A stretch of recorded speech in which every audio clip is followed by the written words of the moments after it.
Okay, let me get this off my chest because here comes a guilty pleasure.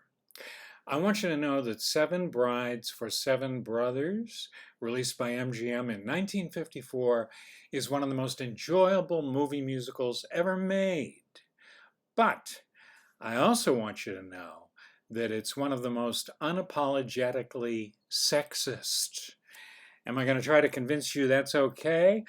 Yes, I am, because by the end, this movie comes out against sexism, at least by 1954 standards. But that's getting ahead of myself. We are in the backwoods of the Oregon Territory. The year is 1850. Adam Pontopy, played by Howard Keel, rides into town looking for a wife who will set up housekeeping in his rustic mountain cabin. He finds her in Millie, co-star Jane Powell, who marries him without knowing what she's getting into, which is back-breaking work. Besides which, Millie has got to civilize Adam's 6 brothers right down to making sure their underwear is clean. And to make matters worse, those love-starved guys go into town to kidnap 6 of Millie's friends who become trapped at the Pontopy cabin in the midst of winter. How's that for a situation?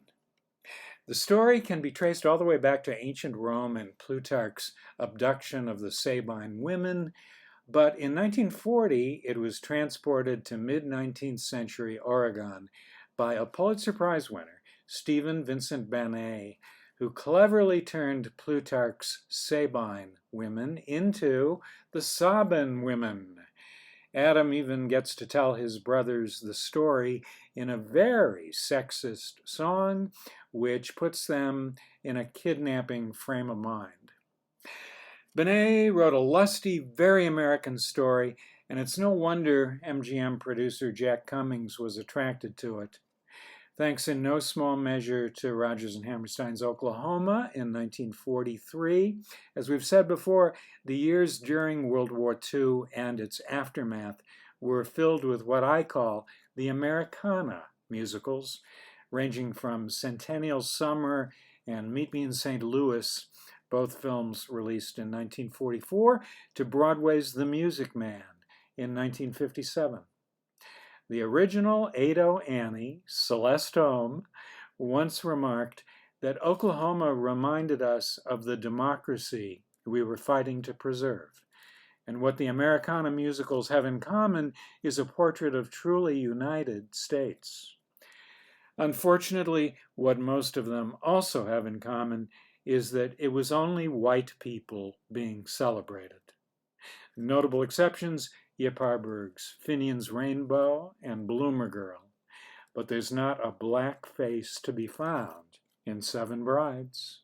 The executives at MGM did not give Cummings a big budget, which they did for Arthur Freed and Vincent Minnelli's 1954 movie version of Brigadoon. They assumed that musical would be a smash hit. Wrong. It was Seven Brides that won rave reviews and packed houses, even though it had to be shot in just 48 days, all but 5 on the back lot. And the painted backdrops are somewhat less than stunning. So, what made the magic? Well, producer Cummings entrusted his pet project to director Stanley Donen, following on the heels of Donen's Royal Wedding, the first movie we screened in this series. And just as important, Michael Kidd was signed to choreograph. Kidd had already made a name for himself on Broadway with Finian's Rainbow and Guys and Dolls and Can-Can. But Seven Brides was only his second major film.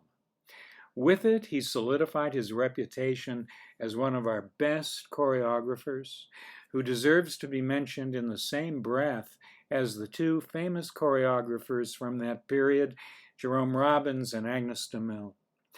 Make no mistake, like those 2, Kidd was trained in ballet, but he and Donen brought an athleticism and masculinity to their work that ranks with On the Town.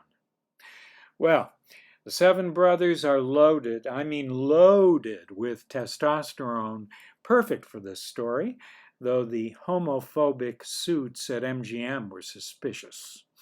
Kid later recalled they told him, "You can't have a bunch of guys jumping around. People will think you've got some pansy backwoodsman."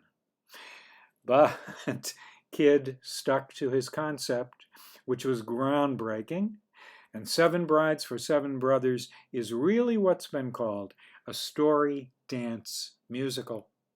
I think it's interesting that aside from the two stars, Howard Keel and Jane Powell, who are just fine, there are no real names among the featured players. Although Russ Tamblyn would later become a name in the West Side Story film, and Julie Newmar could soon be seen all over TV and in many films, and Jacques d'Amboise, he's the one in the green shirt, was then a fast rising star at New York City Ballet. But no, the real stars of Seven Brides are the team of Donnan and Kidd. And notice the influence of the Rodgers and Hammerstein musical plays. There are more than a few surprisingly serious moments in this movie. The screenplay is by Albert Hackett and Francis Goodrich, who gave us The Pirate, which you admired so much a few months ago. Every element furthers the storytelling and helps us understand each of the characters.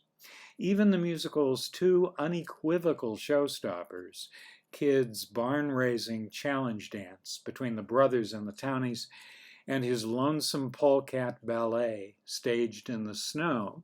That's not slow motion, by the way, it's the real thing. Every element of the dances is carefully plotted with a beginning, a middle, and an end. And they dance to a terrific and very full Broadway-type score, which was originally supposed to be all authentic folk songs. But Donnan brought in Johnny Mercer, the master of the rural lyric, working for the first time with composer Gene DePaul. The two enjoyed their co-creation so much that they returned to the country, namely Dogpatch, 2 years later for Broadway's Lil Abner. And you know what? This movie looks amazing in widescreen and CinemaScope, which gave Kidd lots of opportunities to make the most of the dances and what our eyes could take in. So you are in for a treat, even if, like me, this is your fifth time spending 102 minutes with the dynamic brothers and eventually their winsome brides. President Eisenhower gets the last word. If you haven't seen it, see it. I'm Bill Rudman from the Musical Theater Project.